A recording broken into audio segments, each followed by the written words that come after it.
Information published. Stay tuned to these. Nationality and International Journalists Society.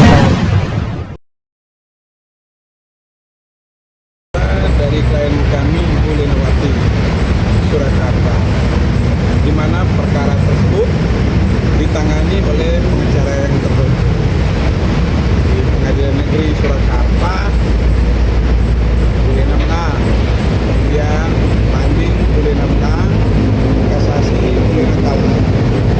Di saat kala itu Lena datang ke Jakarta bertemu dengan kami. Setelah saya mempelajari semua, akhirnya saya mengajukan upaya hukum, yakni bantahan atau perlawanan terhadap permohonan eksekusi di Pengadilan Negeri Surakarta. Perkara sedang berjalan, bantahan dengan nomor perkara 105 PDT SKT. Dalam perjalanan saya melihat ada yang tidak beres. Berbagai macam cara yang dilakukan. Kemudian kami mendapatkan unmanning dari PN Surakarta. Setelah itu kami ke Solo,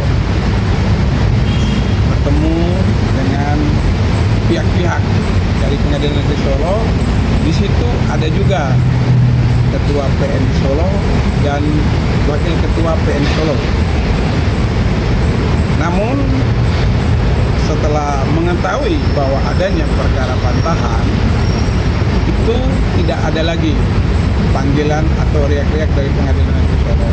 Mungkin dalam prosesnya Pengadilan Negeri Solo Surakarta masih melihat,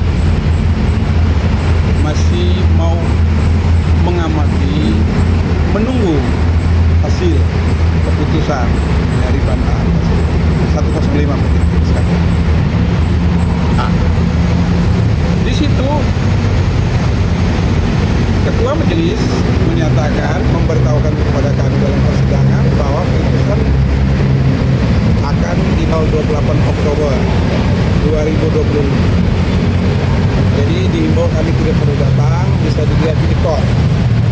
Namun pada tanggal 28 saya menyuruh anak-anak staf saya di kantor untuk ngecek. Itu tidak ada. Minggu berikutnya kami juga ada sidang perkara yang lain di PN Surakarta. Kami cek kembali, itu tidak nampak, tidak ada.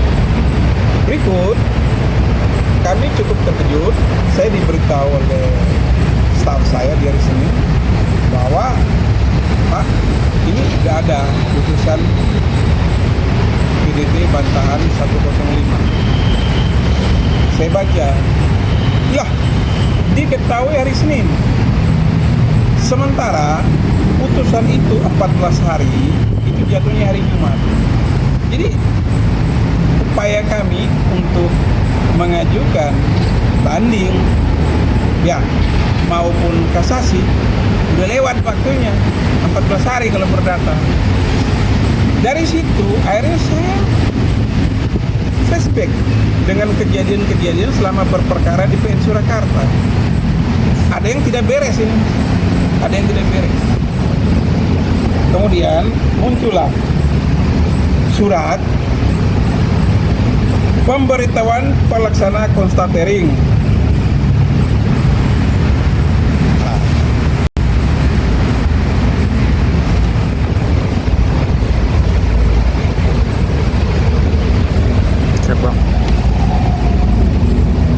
Saya bertanya-tanya, kenapa selama ini saya minta waktu untuk bertemu dengan Ketua PN Surakarta, tapi selalu dijawab ketua sibuk, ketua lagi keluar kota, ketua di Semarang, ketua ke Jakarta.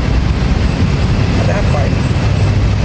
Kemudian berangkat dari situ, saya terus bertanya-tanya dan saya akhirnya menemukan jawaban bahwa Ketua PN Surakarta udah pindah ke Pengadilan Tinggi Denpasar. Dan pada tanggal 8 Desember 2025 saya berangkat ke Denpasar menemui mantan Ketua PN Surakarta, Ibu Marice Dilak SHMH.